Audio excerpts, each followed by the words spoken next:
welcome to the Sherry Sylvester Show. We are taping live from the Texas Policy Summit here in 2024 on the University of Texas campus. I am joined today by Dr. Walter Wendler, who is the president of West Texas A&M University.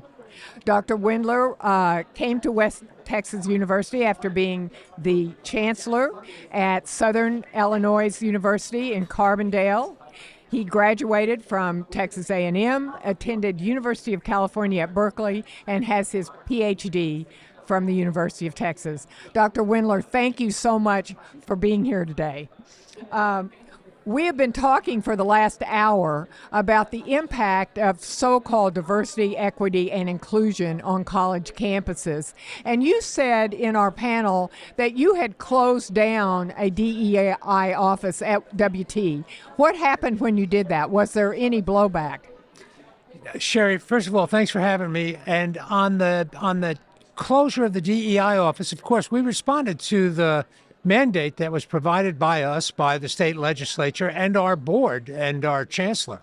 The board and the chancellor said, this is what we need to do. The state said, this is what we're going to do, and we did it. And what was the goal? Was it to, and the idea was to provide more outreach to minority students? Well, to be honest with you, I wasn't sure what the goal was of the legislature other than they thought that these investments did not yield much fruit, as Senator Betancourt just said in our panel.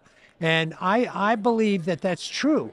And what we're trying to do at WT is replace the identity group politics with a more general view of what it is that creates engaged citizens. As a public university, that's our charge, that's our mandate to actually create a stronger republic. And I think it's very important. And we're working at that now by not just emphasizing what traditionally the DEI offices have done, which is aspects of the African-American community, the Hispanic community, the LGBT community, all important communities. But what we're doing is looking globally now at the idea of citizenship for all people. It affects everyone. And when public higher education works, it will create or help create stronger citizens. We talk about education as a public good, but it's first a private good. Somebody pays for it, goes to school, learns a vocation and how to think critically and so on and so forth, hopefully. And when they do that, that's a direct benefit to them, but society benefits because that creates a stronger constitutional republic. So I think the elimination of the DEI offices has not hurt us at all. And we looked at our the enrollment of various groups of people and so on, and over the last 10 years has changed very little. We have not had a significant impact to do what the DEI offices were actually intended to do. I'm really interested in the culture that DEI has created. I did a media interview yesterday, and opposite me to challenge me in supporting Senate Bill 17 and getting rid of DEI, some students at the University of Texas, one of them was quoted that we were getting rid of spaces. When she came to college, she expected spaces where she would be validated, accepted, and loved. And I believe that she believes that can only be achieved through identity politics. It's that she has to have a space with people who look exactly like her. How did we get is that the secularization of academics? How did somebody get so off base? I wanted to say, well, I love you. Right. I'm commanded to. Right. Me too. And that's, I mentioned before, I think we are all made in the image of God. Every human being on the face of the earth is made in the image of God. And I believe that. And I tell people that. And I think we need to treat people that way with dignity and respect, each and every one as an individual. And I'm not sure the identity group politics actually allows that to happen, because we tend to pay the most attention to the loudest group. But the most strident minority is one. A minority of one, and we have to pay attention to that individual And that's how people feel loved and feel safe and secure, I think. I'm not even sure what that means, to tell you the truth. I really don't know, Sherry. Yeah. But I do think it's important that we treat every person that puts a foot on the campus at West Texas A&M University. I want to treat those people as important and worthwhile and have great value to us and to the greater social order, because they do. And it's what makes our society function.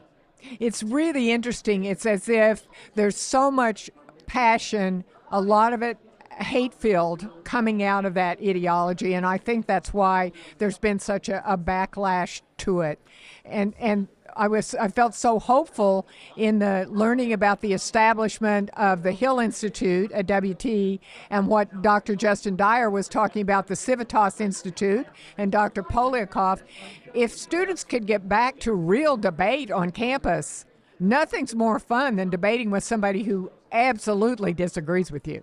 Sure. And I think I don't know if our intention is to protect people from things they don't want to hear. I'm not sure what it is, but I think the problem is we need to be intellectually tough and rational and thoughtful about the positions we take. And that's the problem with so many ideologies. People don't even understand where the ideology comes from or what it's about. I mean, it's a problem. And I think that's why I think, importantly, core curricula can help students do that. It starts long before that. It starts in the home. It starts in places of worship and so on and so forth. But I think the idea that every person deserves to be treated with dignity and respect is absolutely critical. Absolutely critical. It is interesting. What have you seen on campus? You talk about the identity political groups being small groups with loud megaphones. What happens to students outside those groups?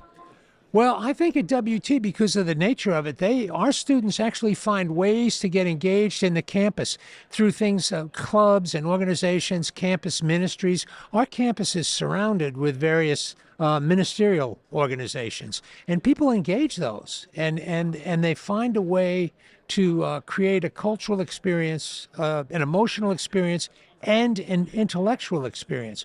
For me, one of the things that concerns me is that we in some ways ask students to check their faith life at the campus gate. And I don't think that's a good idea. I think we need to encourage students to bring their faith life with them into the campus and use that to inform their intellectual life, and vice versa.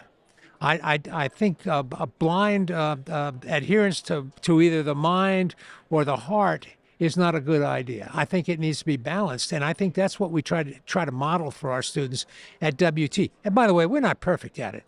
We're struggling with it. We're working to find a way to do it because it is so far out of the mainstream of our society today, both on campus and off campus.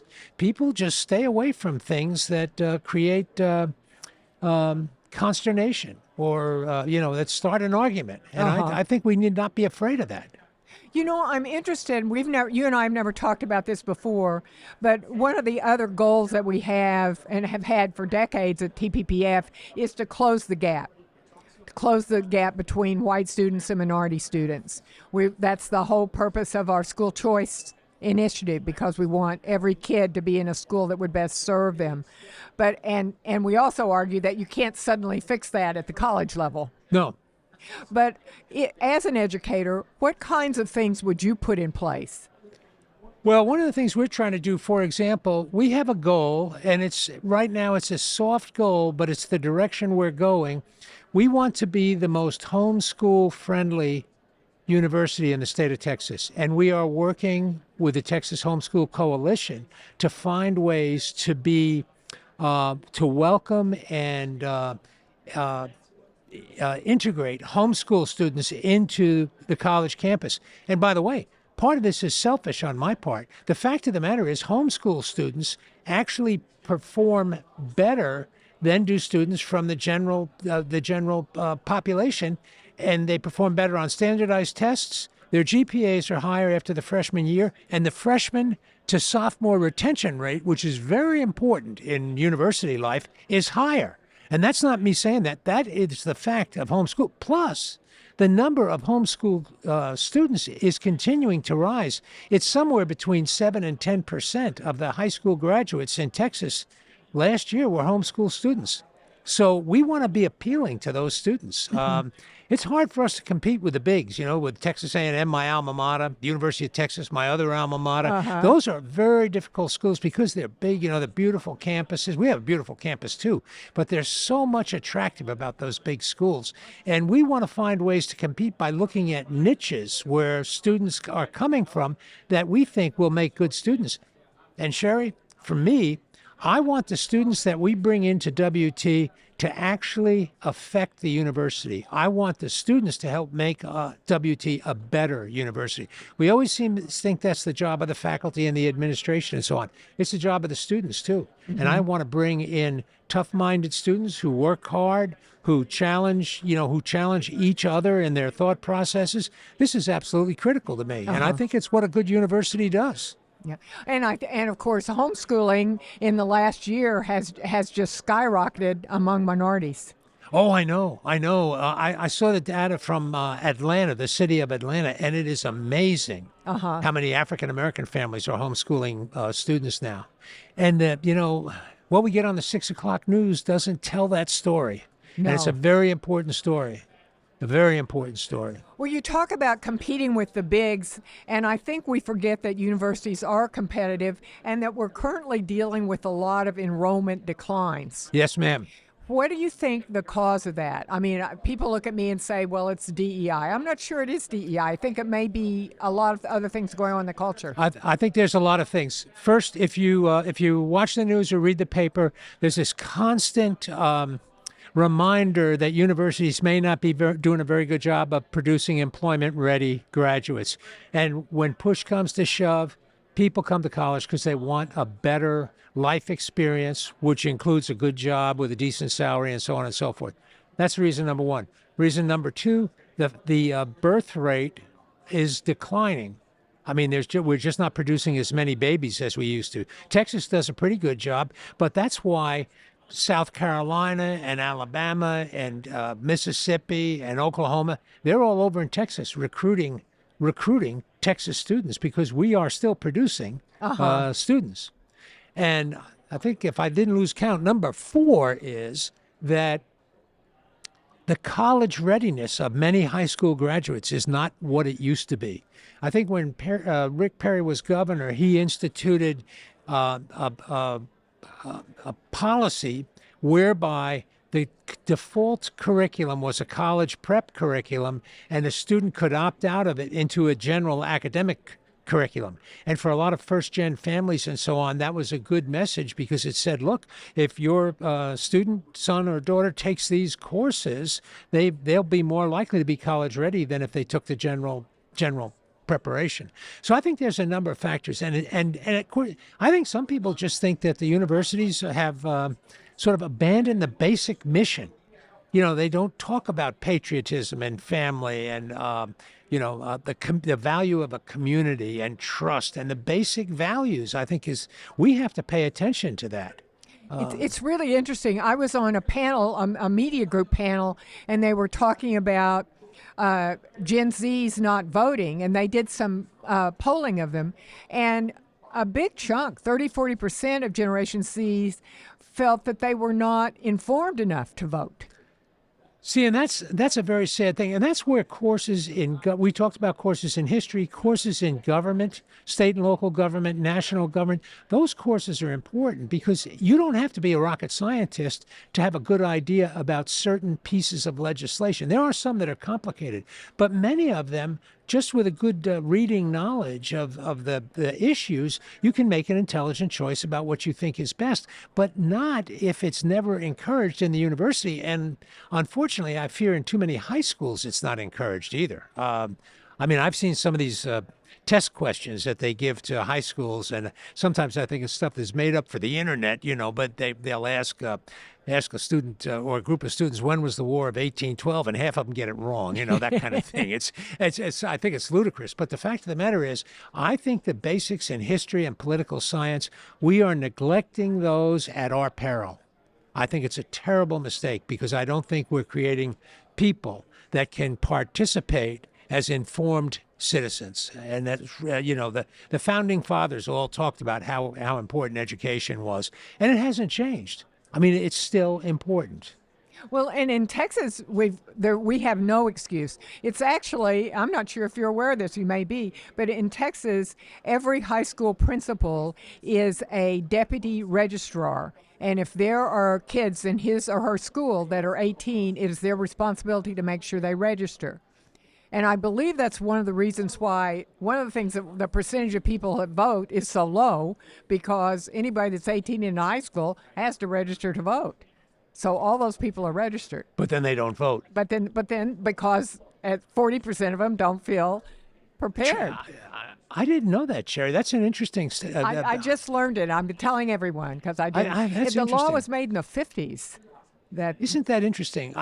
But there again, that would come out of a course in political science, an introductory course, Right. even in high school. Uh-huh. I mean, that's a great teachable moment.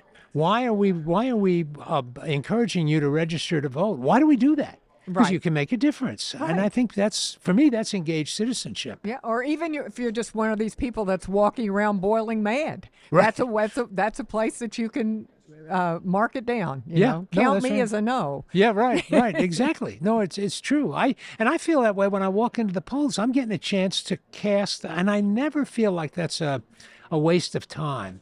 I never feel like it's a fool's errand. It's important for me to go there and do it. Maybe more for me than anyone else. I'm not sure how often my vote would make a difference, but it's important to me because I had a chance to express my thoughts and opinions about something, and I took it. And I think that's very important. And and that's part of this thing about patriotism. Patriotism is. It's undervalued in contemporary society, I think. People are afraid of it. If you're too patriotic, somebody will say, well, he's a Christian nationalist, I've been accused of that myself. And the fact of the matter is, I'm an informed, what Reagan called an informed patriot. I mean, I consider myself that. And I think we need more of that rather than less of it. Oh, absolutely. I interviewed a guy on the show not too long ago. He'd written a book called The City on a Hill. He was a Massachusetts guy and had ideas about education reform. And he said, we were talking about voting, he said, I live in Massachusetts. And he said, I'm a conservative. He said, so my vote doesn't matter, but it matters that I vote. Yes, there you have it. I thought that was quite lovely putting it. Yeah, it's a nice way to put it. Well, to close us out a little bit, there was a lot of debate in a panel earlier today on wokeness on college campuses about where all this started. You and I are kind of in the same age group. I remember this on campus. This doesn't feel new to me. I know that there was a burst in 2020 after the George Floyd murder. Right. But this push, this ideology, this identity politics, the race-based view of the world, this is not new. You've lived most of your life on campus. I have. How did you see this evolve? Well, it's interesting. I graduated Texas A&M in 1972, so I am really an old Aggie. It's not a figure of But speech. not the oldest in the group. No, not the oldest in the group. But and when I went from Texas A&M as an undergraduate to Berkeley in a Master of Architecture program, Wow. it was like I had been against the gutter on one side of the road and then went to the other side of the road. But it helped me find my sort of the double stripes down the middle of the road. It helped me understand where I was, and it was very valuable. But I saw pretty dramatically in the early 70s at Berkeley this sort of I wouldn't call it woke, but it was a sort of campus activism, and that's turned into something else. I thought as campus activism, it made some kind of sense about the war and so on and so forth. It was a legitimate perspective. I didn't buy it at Berkeley. Right. I was still an Aggie at heart The when I was marches there. against the war in Vietnam. For Yeah, example. there was it was a particular purpose. Right, And yeah. it didn't know there was no identity group within that, I don't think. I mean, it was young men were going off and fighting a war and people weren't sure what it was about. But then it evolved over time, and it's become so personal. I mean, now we have people, all this psychological, the identity, how we identify ourselves. And for example, it's perfectly fine for somebody to identify themselves in one way. Not so fine if I identify myself, for example, as a Christian. People don't like to hear that. They say, no, that's not right. But that is, in fact, how I see myself. And I'm honest about it. I don't try to get other people to necessarily, I'm not proselytizing. It's not my goal to try to convince someone else that this is the right way to live. My goal, though, is to be transparent and honest with people that I talk with so they know what my bias is, where I'm coming from. I'll call it a bias. They can say, well, yeah, you see everything through God's word, for example. Well, I do. I mean, I can't apologize for it. It's how I see things. Now let's talk about the issue.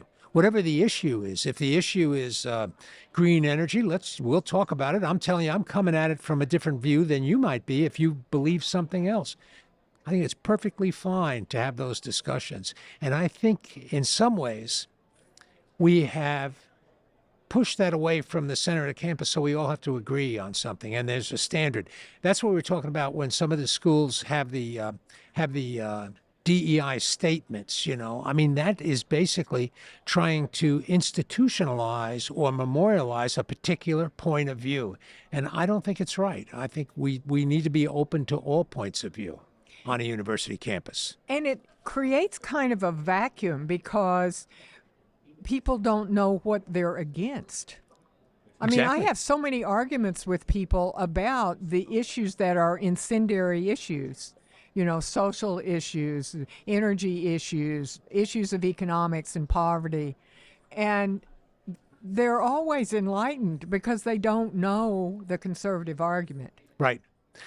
Well, and it's like Senator Betancourt said, that there were people that were, I think it was over here at UT, they were, talking about from the river to the sea, and they didn't know what river or what sea.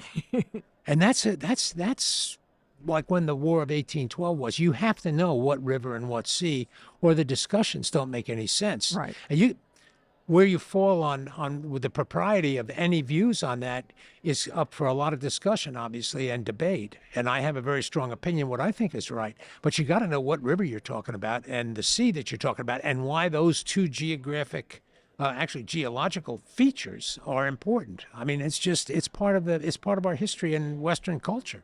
Yes, and it's a very long, long history. It is a long history. And if you're kind of shy away from that Bible book, you're going to miss a chunk of that history. Yeah, yeah, yeah. And we can't even talk about it. I was accused of I quoted the Bible. I talk about, one of the things I talk about at WT is that I want to treat everybody by using the golden rule. I want to treat people the way I want to be treated. And people push back, and I said, look, that's the law of reciprocity. It exists in every known religion in the world. There's not a single religion, not Buddhism, not Confucianism, not Hinduism, none of them, not Islam, none of them deny the importance of the golden rule of the law of reciprocity. But they don't want to talk about it that way. Somebody told me, you're not teaching a Sunday school class here. This is a public university. I said, okay, let's just call it the law of reciprocity and be done with it. Now let's have a discussion. Do you think in financial aid or in some administrative office on the campus that we shouldn't treat students with dignity and respect? I'm just making that up. We do, I think, do a good job. But the bottom line is, that is what's critical, I think, at a good university. Treat every person as a worthy individual. Or don't accept them. Don't bring them into the university. If you can't do that, then something else is wrong. And you know who you can serve and who can succeed. Yes. Yes, there are a lot of indicators. Some people don't like standardized tests. I implemented a policy at WT about 5 years ago now, and I don't want to take too much time with this description, but basically we call it the Principal Scholars Program. And if a principal from any school in the top 46 counties of Texas, or from any 1A or 2A school anywhere across Texas, across the state, recommends a student to us, we will take that student. They don't have to apply or anything else. We trust the principals because the principals know these kids, especially in these small rural schools. They don't at Houston ISD, for example. There's just too many kids. But the fact of the matter is, we have picked up a lot of recommendations, thousands, not quite 2,000 yet, but principals take it seriously. And it puts a burden on the student to perform because the principal has stood behind them, somebody that they know from. I was at schools, Sherry, up in the Panhandle, where the principal had been in every house of every student, and he knew who the deadbeat dads were. He knew who where the mothers were working hard and the father's not doing anything, or vice versa. He knew where the kids had to go out and work almost full time, and he knew a lot about the families, he or she. And when they make the recommendation, they take all that in. And we've had out of 2,000 recommendations, I think it's over 2,000 now, one time we had to say no. One time. Another terrific idea from Dr. Walter Wendler at West Texas A&M. Walter, thank you so much for joining us today on the Sherry Sylvester Show. You can watch this podcast on Spotify or Apple or wherever you get your podcasts. If you'd like to receive my newsletter, you can sign up at 9th in Congress, www.texaspolicy/9th in Congress.